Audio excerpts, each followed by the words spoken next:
Welcome everyone. So I wanted to show you how we were able to make this art. It's an acrylic pour using silicone. Turned out pretty great. Me and my wife enjoy having it on the wall. So this is how it looks.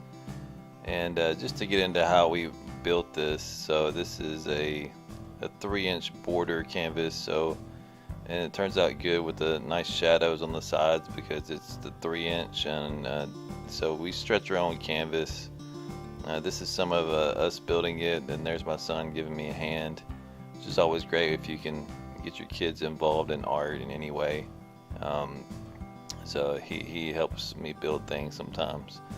But yeah, so if you stretch your own canvas, you can get unique shapes and kind of expand on the overall look of art, not just a square or rectangle canvas. And if you want, at some point in the future, I'll get into how exactly I do stretch my own canvas and build the frame. But here we are, mixing the paint, and I didn't want to get into too much of a intro of how to mix paint. To do the acrylic pour, that's something I plan to do to show you in depth of how we mix the paint, what we use. Really what it is we came up with the idea that we want one of these blue and one of them to be kind of a complementary color of orange. It didn't really turn out that way, but we ended up making it ended up more red than I expected, which is fine. But it's a 2-part Floetrol to 1-part paint, and then I added a bit of alcohol to each of the, just a few drops of alcohol, and no silicone until we actually mix the paint up in the cup. So you can see I kind of have varying colors from dark red to light orange, and then some coral type of colors, and then light red, and then it gets into a darker red.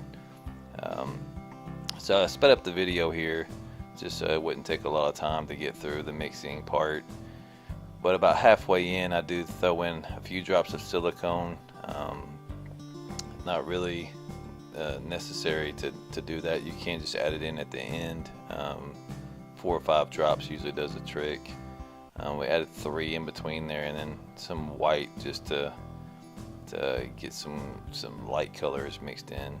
And then you see here at the end, I do throw in some silicone, and then take a stick and just mix it up a few times, back and forth.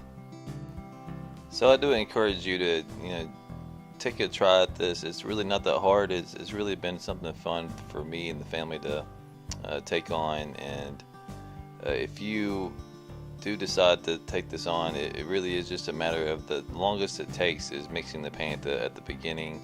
To buy some Floetrol. It's called Flood. If you look on Amazon, maybe I'll link some links for you down in the description of what I do buy. Some popsicle sticks, cups, and then also with the mixture you do add in water to consistency. There is a lady I've been watching is Gina DeLuca. She does some really awesome artwork. She posts literally every day. It's pretty amazing how often she does post. But she's been an inspiration for me and the family to kind of get involved in the pouring medium and seeing what we can come up with. This was kind of a muted version of what you can do in a pour. There wasn't a whole lot of cells that ended up appearing in this, but it ended up great for what we were going for with just the complementary colors. And my wife here, you'll see her in a minute, she'll mix her paints up with blues, and we do a lot of different versions, and we mix the paints for different shades of blue, which doesn't add a lot of contrast, but it's really pleasing to the eye. We've done a few paintings at this point and decided to start sharing our artwork. Some of my other videos will be more building actual like arcades, and plan to build another one soon, and we'll get into other just creating things, and that's what I plan to do with this channel.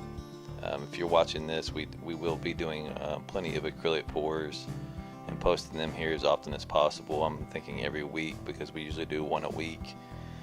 But yeah, And my wife does the same thing. She helps me with the pouring part. If you can get a hand when you're doing this, it always is very helpful. So here we're getting into the tilting of the paint. So once you do the flip cup, you mix the colors in the cup towards the top, and it depends on the size of the canvas. We did not really measure it out correctly for this. We had to stretch the paint quite a bit to get it to all the corners, which is the hard part when it comes to this. So you pick the canvas up, you tilt it, and try and get the paint to stretch to the edges, and it comes in useful here when you have a tool like you see here. Aaron's pushing the paint towards the corners to get better coverage, because we were having to lose a lot of paint that we wanted to keep. So 1 cup maybe wasn't enough here. We should have probably added maybe another third of a cup. But the trick is, when you want to get that cup as full as possible, so when you flip it, it will actually, you can let it set and the cells will, kind of expand inside the cup before you pick the cup up. But here you can see we're using the gravity to push the paint so it'll slide down the canvas, and you can help it along in some areas. But yeah, there's a technique that we plan to try to use for our next flip cup, to where we will use some type of flat surface, flip the cup on that first, or put the surface on top of the cup and then flip it. That way we're not losing a lot of paint and it all stays inside the cup. So something to try for next time. So yeah, that's I like the way this turned out. Don't want to ramble on too much here, but you can see that we're just trying to get coverage, and then at the end we will, on the edges that didn't get some drips down the sides, we will go back and use the paint that spilled off to try and cover that as much as possible. So we did get some cells and some good contrast here, and something that you can definitely shoot for.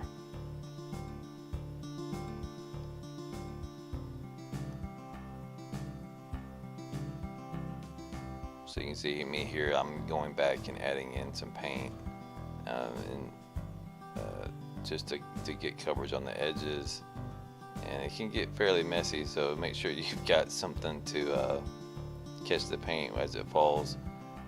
One part I didn't mention before was, yes, you need a torch. If you want to, at the very beginning, you can hit it with a torch to get more cells if you're looking for that.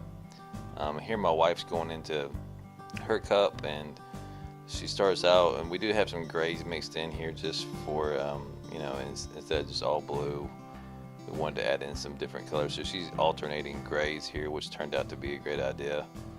And then we have a turquoise and a dark turquoise, blue, light blue, white, and some grays she mixed in.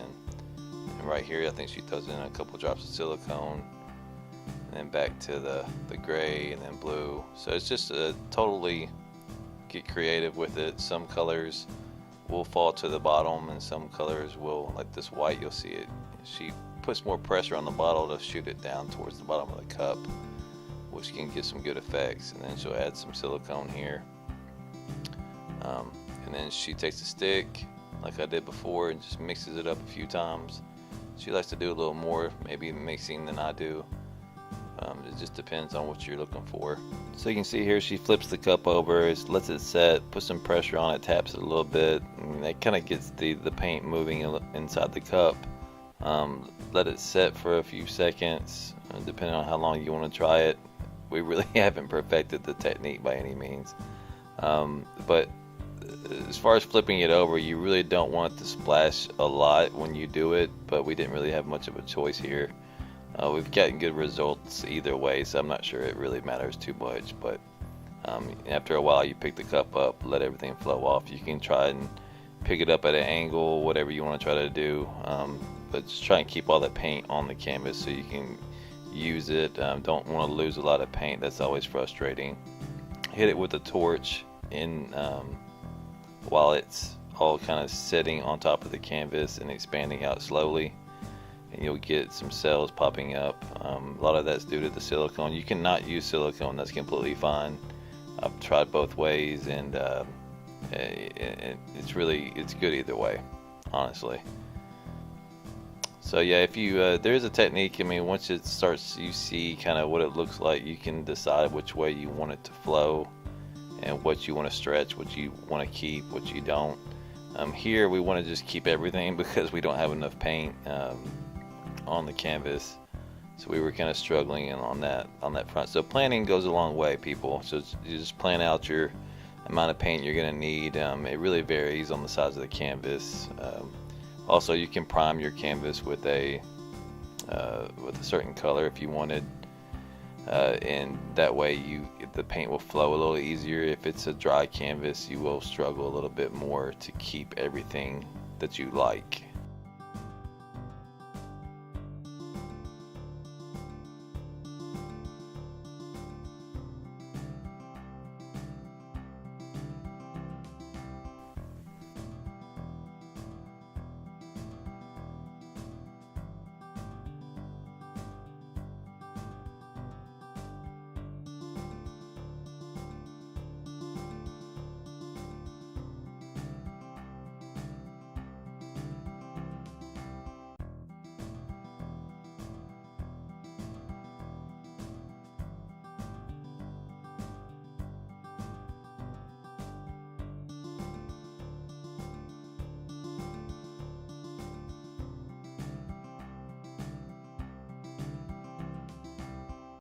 So right here is something that we picked up, is that if you try to shift before you go towards a corner, it does help to get the paint back towards the middle of the canvas and then go towards a corner after that. If you try to go from corner to corner, it will kind of it will edit the look of the paint, or stretch it in a weird, awkward way. Keeping it as symmetrical as you can by pushing it back towards the center before you go at an angle again definitely helps. Just a tip for you there. So yeah, this one turned out great. And to be honest, my wife's pours usually are better than mine, but I did like the orange, the one that I ended up doing. And she's a creative person. I do actually I do paint, acrylic paint, oil paint on canvas with brushes. This is something we found that we both like to do and have a lot of fun with. So here you get a close-up view of both of them finished. This is after we went around the edges and kind of added the paint where we needed to. Turned out great. We love it, and just that it's different. It's not just a square or a rectangle canvas. It's not small. They're both fairly large, and we can add them to our house and enjoy them. We're looking to add more videos, so hopefully everybody enjoyed watching this, and more videos to come in the future, more acrylic pours. I'm sure we're getting better at making videos, so we look forward to making more coming soon. So please subscribe, like, everything. We'd like to share what we make with everyone. So take care, everybody.